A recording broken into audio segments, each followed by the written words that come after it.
क्या आप भी बोलना चाहते हैं? वहां जाने की कोशिश भी मत करना को इंग्लिश में पूरे आत्मविश्वास के साथ। क्या आप जानना चाहते हैं कि वो सच्चाई के रास्ते पर चलता है? जैसे वाक्य को अंग्रेजी में कैसे बोलें, वो भी बिना किसी हिचकिचाहट के? तो आप एकदम सही जगह पर हैं। Hi and hello, welcome back to your own channel English and study. आज के वीडियो में हम सीखेंगे ऐसे ही डेली यूज सेंटेंसेस की नेचुरल इंग्लिश। ये मिठाई खाने का सोचना भी मत, या वो इंदौर जाने के लिए तैयार हो गया है, वो फटी हुई साड़ी पहनी है, और ढेर सारे प्रैक्टिस वाक्य जिनसे आपका स्पोकन इंग्लिश बेहतर और तेज हो जाएगा। तो चलिए बिना देरी के वीडियो शुरू करते हैं। वहां जाने की कोशिश भी मत करना, वो चेयर लेने की कोशिश भी मत करना। इन सब वाक्य में जाने की, लेने की वाक्य आए हैं तो इस की के लिए टू का यूज होता है। जैसे वहां जाने की कोशिश भी मत करना, यह प्रेजेंट इंडेफिनिट टेंस का नेगेटिव आदेशात्मक वाक्य है। तो सबसे पहले लिखेंगे मत की इंग्लिश डोंट, इसके बाद लिखेंगे भी की इंग्लिश इवन, अब लिखेंगे कोशिश करना की इंग्लिश ट्राई, इसके बाद लिखेंगे की के लिए टू, इसके बाद लिखेंगे वहां जाने की कोशिश गो देयर। तो पूरे वाक्य की इंग्लिश होगी don't even try to go there, वह चेयर लेने की कोशिश भी मत करना। तो सबसे पहले लिखेंगे मत की इंग्लिश डोंट, अब लिखेंगे भी की इंग्लिश इवन, इसके बाद लिखेंगे कोशिश करना की इंग्लिश ट्राई, अब लिखेंगे की के लिए टू, अब लिखेंगे वो चेयर की इंग्लिश दैट चेयर। तो पूरे वाक्य की इंग्लिश होगी don't even try to take that chair. एक और वाक्य को इंग्लिश में बनाएंगे, जैसे मेरे कपड़े पहनने की कोशिश भी मत करना, तो इसकी इंग्लिश होगी don't even try to wear my clothes. अब देखते हैं नेक्स्ट, ये मिठाई खाने का सोचना भी मत, यहां रहने का सोचना भी मत।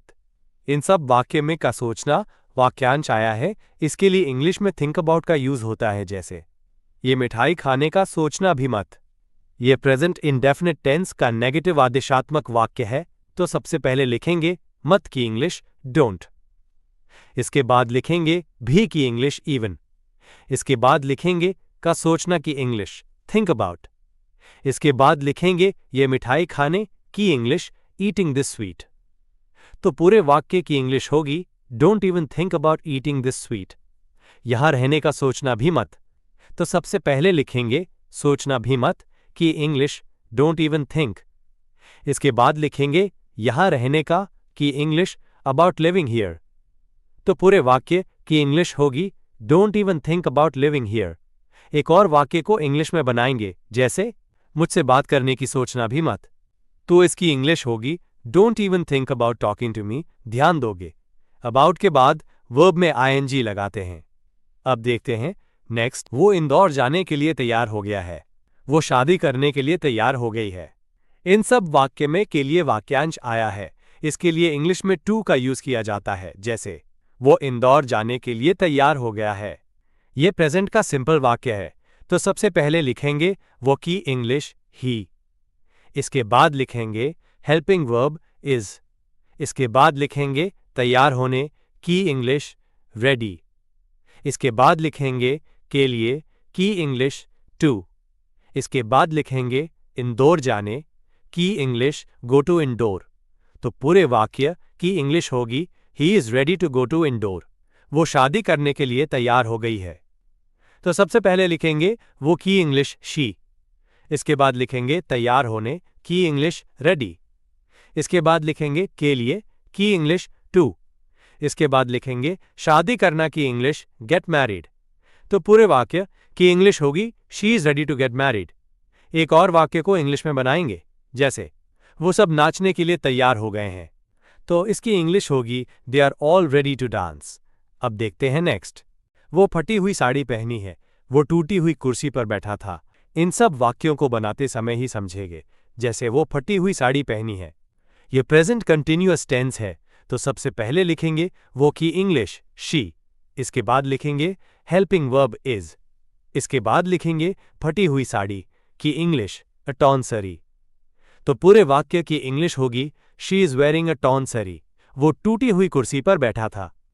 ये पास्ट कंटिन्यूअस टेंस है। तो सबसे पहले लिखेंगे वो की इंग्लिश ही, इसके बाद लिखेंगे बैठना की इंग्लिश सिटिंग, पर की इंग्लिश ऑन, इसके बाद लिखेंगे टूटी हुई कुर्सी की इंग्लिश द ब्रोकन चेयर। तो पूरे वाक्य की इंग्लिश होगी He was sitting on the broken chair. एक और वाक्य को इंग्लिश में बनाएंगे, जैसे पूनम पंचर साइकिल चलाती है।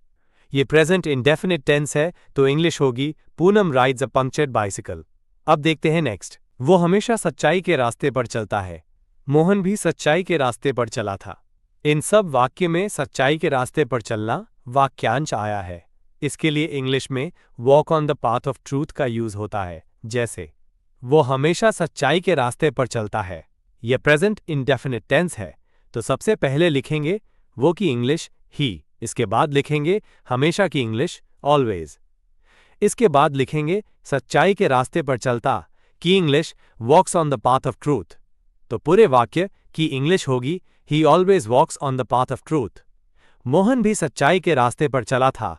यह पास्ट इंडेफिनिट टेंस है, तो सबसे पहले लिखेंगे मोहन की इंग्लिश मोहन, इसके बाद लिखेंगे भी की इंग्लिश ऑल्सो, इसके बाद लिखेंगे सच्चाई के रास्ते पर चला था कि English walked on the path of truth.